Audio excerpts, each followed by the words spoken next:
Stand by now for the sixth performance of See It Now with Edward R. Murrow, which originates in the actual control room of Studio 41 and in New York City, San Francisco, Los Angeles, Omaha, Chicago, St. Louis, Cincinnati, Cleveland, Washington, Covington, Kentucky, and Korea.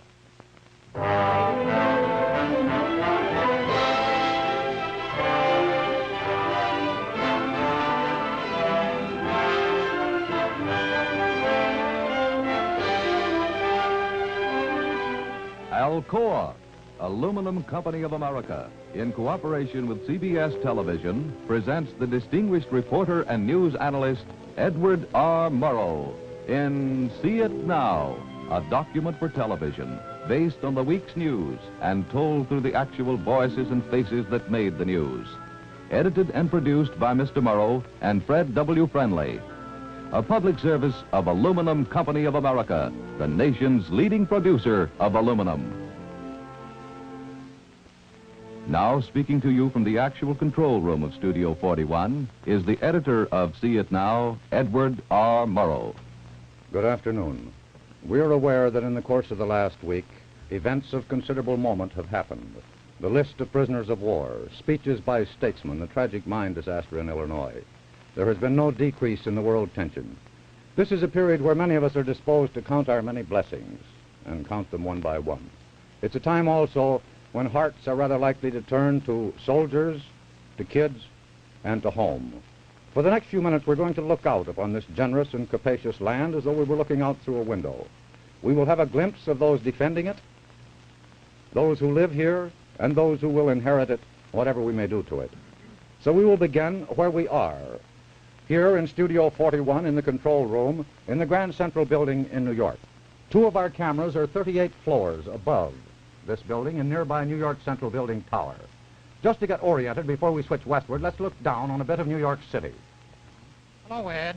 This is the mobile unit in the New York Central Tower. Our camera's looking due north. Now that artery with the green island in the center is Park Avenue. Now, Eddie, could we have a shot of the Waldorf Astoria, if you please? There it is, Ed. Well, next week we'll switch up there for New Year's greeting from Mr. Herbert Hoover. And now, Eddie, could you reach over and get us the United Nations building on the East River, do you think?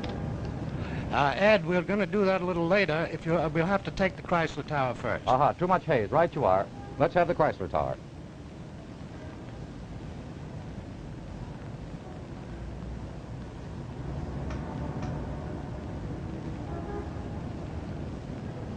Now, can you reach the UN building now, Ed? Yes, here it comes, Ed. Right you are. Thank you very much. We'll pan around New York a little bit later. And we'll also make a live switch to San Francisco. But now we should like to travel 5,000 miles past the Pacific coast to Korea. This next sequence was made above the 38th parallel on Wednesday and arrived here by air yesterday. The men are tankers of Able Company of the 23rd Tank Battalion. I shall remain out of this conversation because it requires no commentary from me. All I got to say about Colorado, there ain't no grass there. No, it's all dry, cold. I like New Orleans. I'm going to try to go back on rotation when I rotate back. When's that going to be? Oh, that'll probably be about next Christmas. Man, if I go home for next Christmas, I'm going to make it the best Christmas I ever had. I'm going to spend more time with wife and children. First thing I want to do is go down to the supermarket and pick out the biggest and fattest turkey they got there, you know. And get these cranberries and all that stuff, you know. All the trimming, make the dressing and everything, you know. I don't blame you. And then I'm going to get in the car and I'm going out in the woods. I'm going to get the tree myself, you know. I ain't going to buy one of these trees. It's a lot more fun. You go out there and cut one down. You know? Yeah. Let the boys take part in. I got a couple of boys. One of them 11, another one 2. Is that right? Yeah, and they'll really get a kick out of that, you know. Going out there and picking it out yourself. Get your own tree, that's Yeah. We put the base on it and all, you know, and then we'll spend about half the night trimming it, putting all these different decorations on it and everything, you know. If I was home for Christmas, I'd want a cake about this big and a steak about this thick. Matter, no turkey, boy? No turkey. It would be better than this. You don't know what Christmas is back in California. What are you talking about, man? I know what it is. I'd be swimming. Go to the beach. Who wants to swim on Christmas? Swim on Christmas, never heard of it.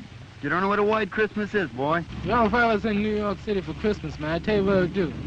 I'd get up in the morning about 8 o'clock and go to church. After church, I'd come back home and sit around for a while and get my girl, and she and I would go down and see the Christmas show at Radio City. Where? At Radio City. That's the largest theater in New York City, man. It's real great. Oh, yeah. And from there, we go out to some of the nice spots, you know, and have a nice time, such as the Wayside Casino, Yeah? Hillside Bar, Bar 55. Oh, Bar man, what? 55. Oh, Really have some nice times, man. yeah.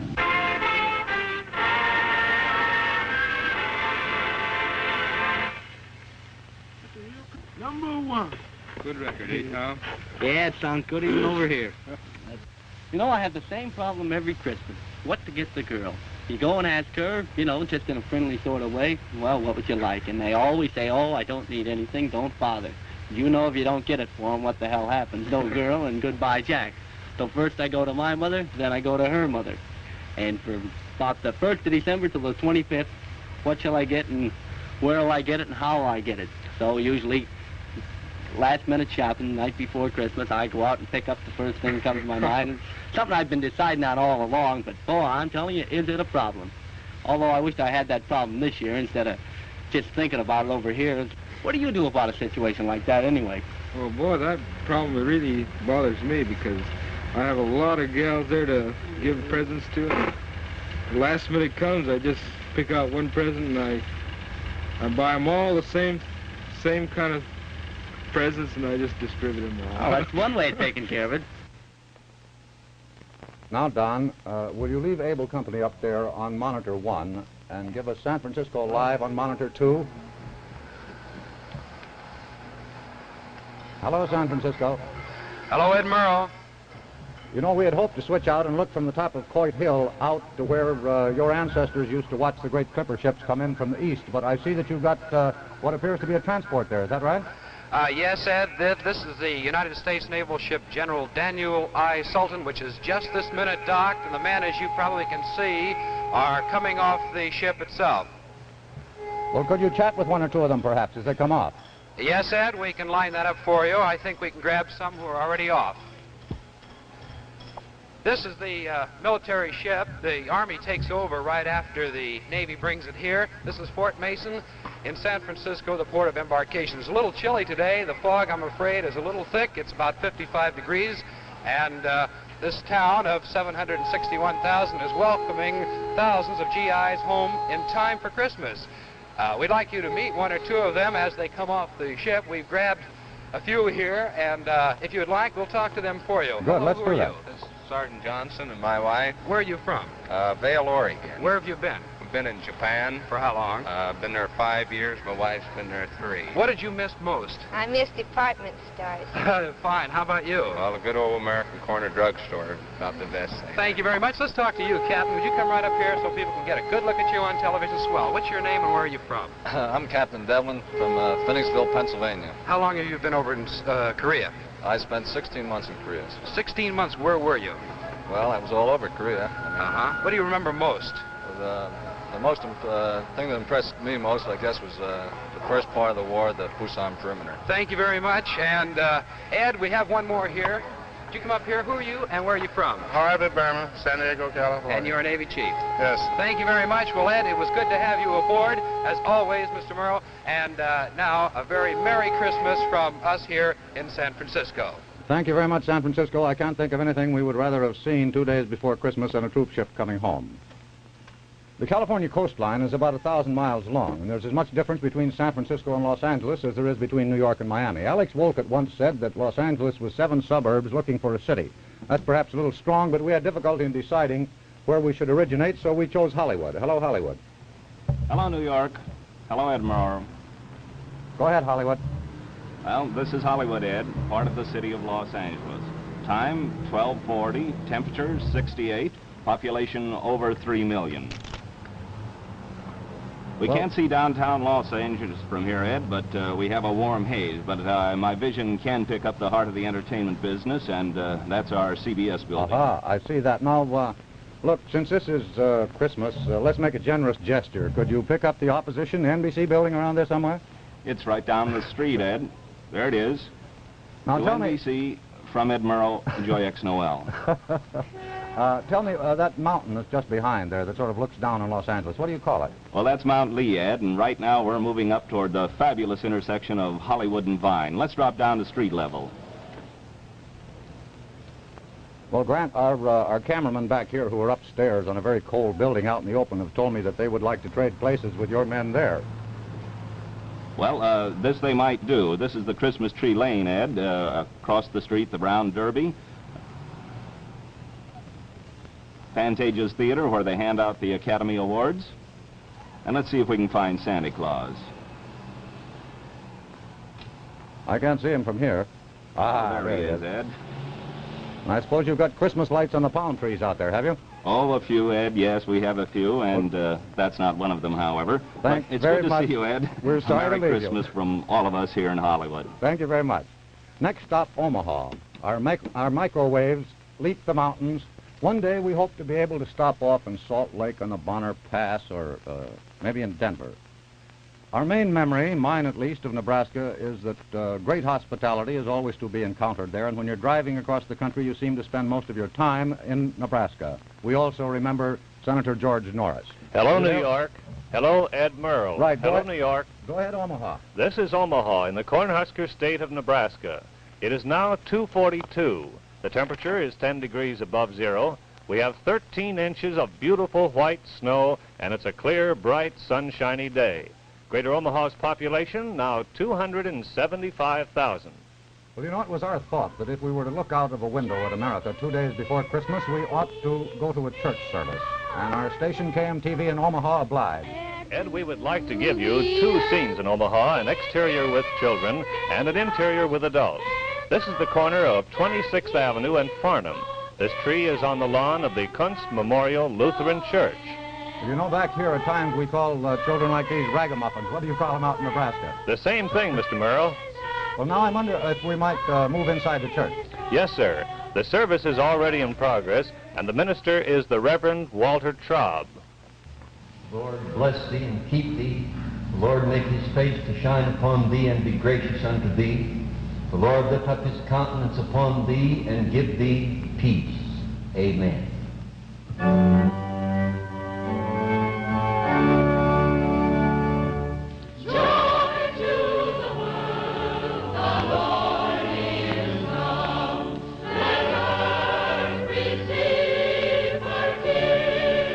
Thank you very much indeed, Omaha. I'm sorry we can't stay with you longer. Thank you, Mr. Murrow, and a Merry Christmas from all of us in Omaha. We couldn't, of course, switch to Chicago without quoting Carl Sandburg, who said, Chicago, hog butcher for the world, toolmaker, stacker of wheat, player with railroads, city of the big shoulders.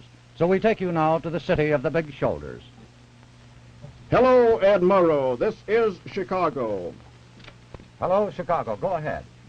Population out here, 5.5 million. The weather today, cold and hazy. Below us, the Chicago River, as you can see. Above it, some of the Chicago skyline. The Tribune Tower, the Wrigley Building, the Palmolive Building with the famous beacon atop. We're going westward along the skyline now to the largest building in area in the world, the commercial buildings at least. There it is, the Merchandise Mart. We have it in Chicago here. And by the way, one of the other largest is here, the largest post office. And probably the busiest today, Ed. Oh, yes, you said you might get us in, and there we are, aren't we? Here we are, Ed, on the 6th floor now of the main post office building in Chicago, the parcel post section, that huge slide. You can't see it for the packages there. The belts leading from the various acceptance stations have taken the packages up to the 6th floor. Here a man picks out one package, a defective one, Ed, improperly wrapped. Back to the rewrap section it goes. It costs Uncle Sam something like $10,000 a year, I understand, to rewrap the packages that we fail to wrap properly. Thanks very much indeed, Chicago. These boys are working on everyday holiday. That's the picture here today, Ed, and a Merry Christmas from all of us here in Chicago. Thank you very much indeed. From Chicago southward to St. Louis, across rich, flat land, towns like Kankakee, Farmer City, Springfield, and East St. Louis. A city with one of the greatest newspapers in this country. A city that is half Midwest and half Southern. All right, St. Louis? Hello, Ed Murrow. Go ahead, St. Louis. This is St. Louis, 2:45 Central Standard Time, It's a cloudy day with a temperature of 27 in this metropolitan area with a population of 1.5 million. Where's your camera, Frank? We're on top of the St. Louis Post-Dispatch building on 12th and Olivette, looking southeast across the industrial section along the Mississippi. Well, what are the smokestacks we see there? Those Union Electric Company power plant smokestacks supplying much of the power here. And beyond that, some 70 miles is where I covered that Illinois mine disaster last night. The next building that you'll see is the St. Louis Civil Courts building. Oh, yes, that was modeled after the Paris one, wasn't it? Yes, and it's right across the plaza from us there, and also municipal courts and the auditorium. Frank, anything special going on in St. Louis today? Say, there's a big Christmas party out at the Shriners Hospital for crippled children going on right now, and we'd like to show it to you. Roger, let's see it. We'll go west now to the edge of Forest Park, the site of the 1904 St. Louis World's Fair, and here in the Shriners Hospital is the Christmas party. This is the time when all of the parents have an opportunity of visiting with these children and wishing them a Merry Christmas just these 2 days before the great day. And you'll see that they get good care and they're very happy children in spite of their affliction. Thank you very much indeed, St. Louis. And thank you for letting us see the children in the Shriners Hospital. Anytime, Ed, and a Merry Christmas from all of us in St. Louis. Our Middle West was built on rivers. River boats used to go from St. Louis down the Mississippi to Cairo, then up to the Ohio, past Paducah, Louisville to Cincinnati. So let's go now near Cincinnati and have a chance to look at some Americans who don't live in cities. Hello, Cincinnati. Hello, New York. Hello, Admiral. Go ahead. Our voice is from Covington, Kentucky. Come to see us in the spring, Mr. Murrow, and we'll show you our bluegrass. We'll do that. For now, we'll have to let you see it with a couple of inches of snow on the ground. This is a typical mansion where we find Morris Coors, a Kentucky colonel. Well, we'd like to meet him. Is he there? Oh, yes, he is. There he is now, isn't There he's coming in. Aha. Mr. Coors? It's good to extend to you the hospitality of old Kentucky. Thank you very much, Coming sir. to your homes across the land at a time when we're all praying for peace on earth and goodwill toward men, and extending to you from Kentucky the season's greeting. Thank you, sir, very much indeed. Those were excellent-looking horses you had out there as well. Now, Cincinnati, could you swing north across the Ohio into the city? Yes, sir. We'll do that right now, Mr. Murrow. And right before you, winding like a ribbon with more than 4 bridges between Cincinnati and Kentucky, is the Ohio River. And those buildings we see, first, the Time-Star, one of our newspapers, Crew Tower, where Happy Chandler used to have his office. Then there's the Netherland Plaza Hotel and more skyline. Anything else you'd like to see, Mr. Murrow? Well, I'd like to stay with you for another 5 or 10 minutes, but unfortunately we're the prisoners of the watch. Thank you very much indeed. Thank you, Ed, and a Merry Christmas from all of us in Cincinnati. They tell us that if we laid a ruler from the Mesabi Range in Minnesota to the rich Pennsylvania coal fields, it would hit Lake Erie, and just where Cleveland stands on the lake. So now we take you to one of the country's chief inland ports. Hello, New York. Hello, Cleveland. Hello, Ed Murrow. Go ahead, Cleveland. This is Cleveland, where it's 3:48 p.m., 39 degrees, and a very pleasant Sunday afternoon. We have some very interesting shots lined up down at the lakefront, but first, perhaps you'd like some good pictures of the city. Go ahead. Now, as we pan up, you'll see the Terminal Tower, Cleveland's major landmark.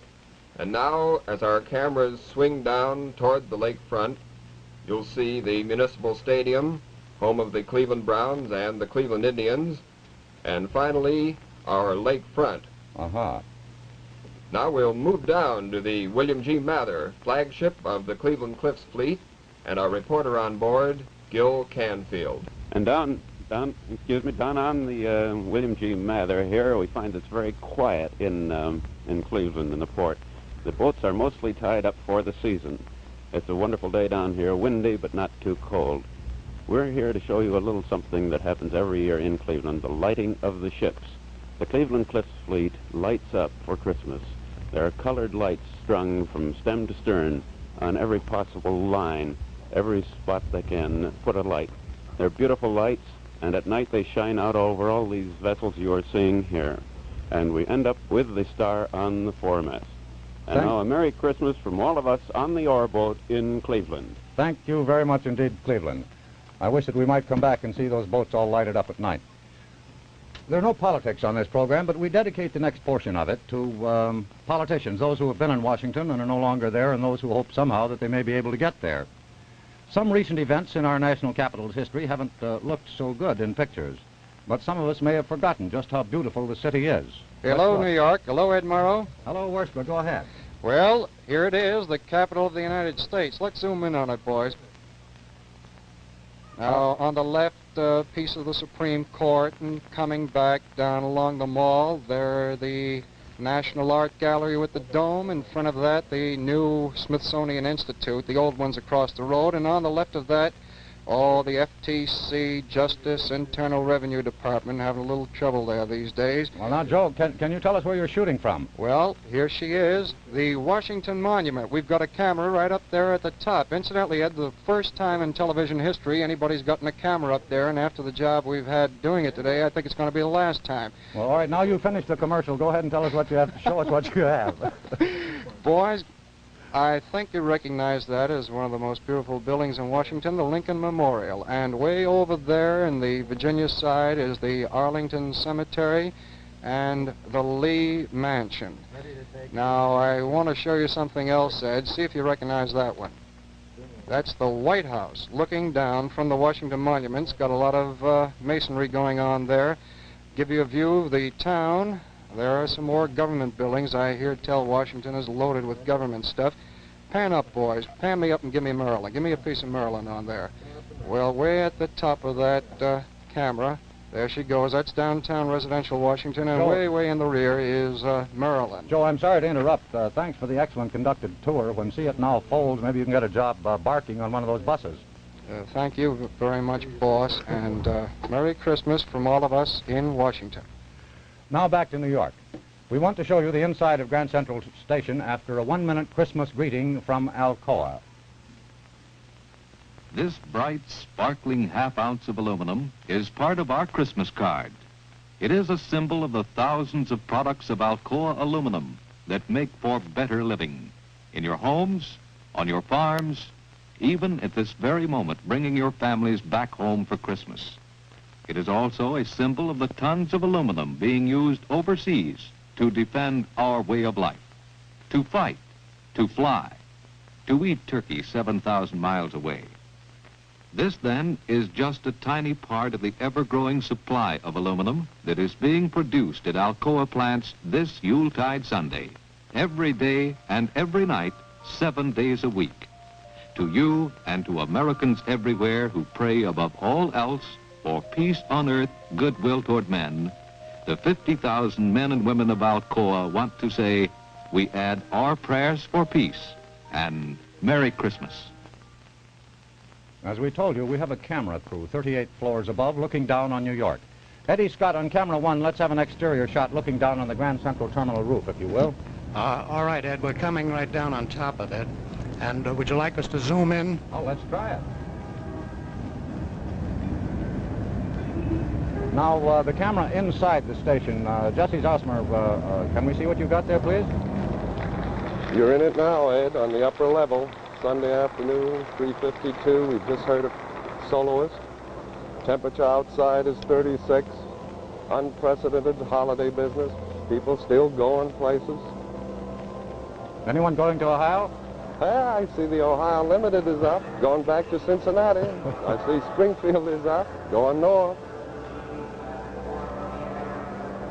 Well, thanks very much, Jess, for letting us see the inside of Grand Central Terminal. Right-o.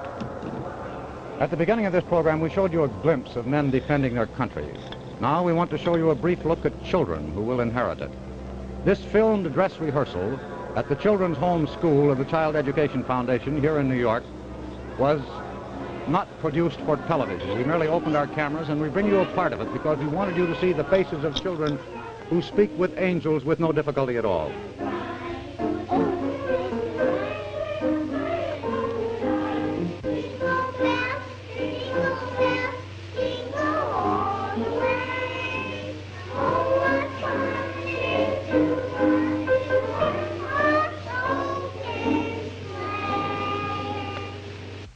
And there were in the same country shepherds abiding in the field, keeping watch over their flock by night. And lo, the angel of the Lord came upon them, and the glory of the Lord shone round about them, and they were sore afraid. And the angel said unto them, Fear not, for behold, I bring you good tidings of great joy, which shall be to all people. For unto you is born this day in the city of David a Savior, which is Christ the Lord. And this shall be a sign unto you. Ye shall find the babe wrapped in swaddling clothes, lying in a manger.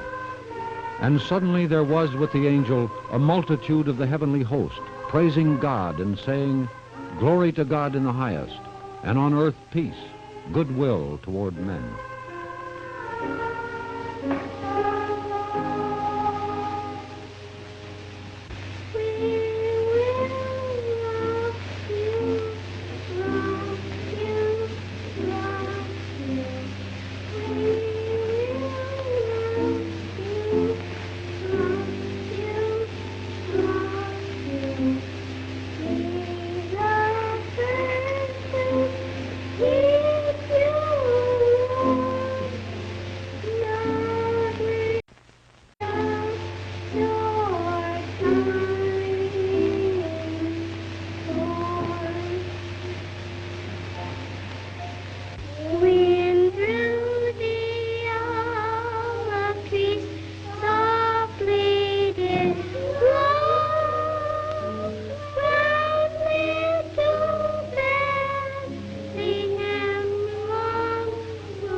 And the shepherds returned, glorifying and praising God for all the things that they had heard and seen, as it was told unto them.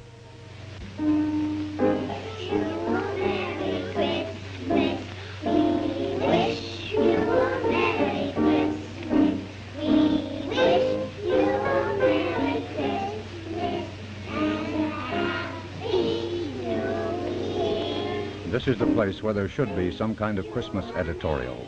We have none. This story was too well written, has survived too long for us to attempt any kind of rewrite.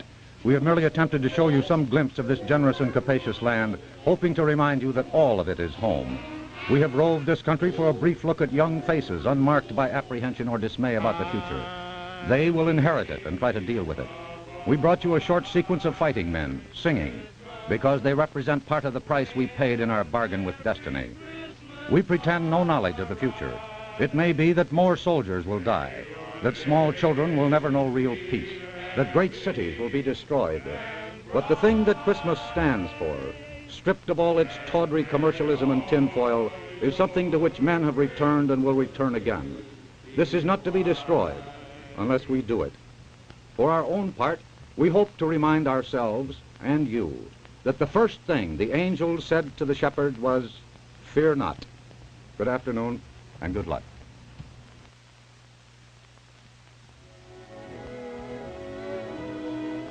This is aluminum. Nature made it light. Alcoa made it plentiful and low in price. This is aluminum, a new and better way to protect food, to cook the tastiest Christmas dinner you ever had. Wherever Foil, an Alcoa aluminum product, is today's #1 food saver. It prevents shrinkage during cooking, seals in food flavors,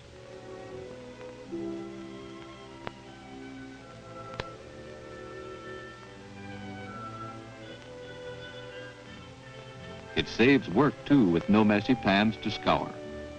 Used in millions of households, it keeps stored food fresher longer.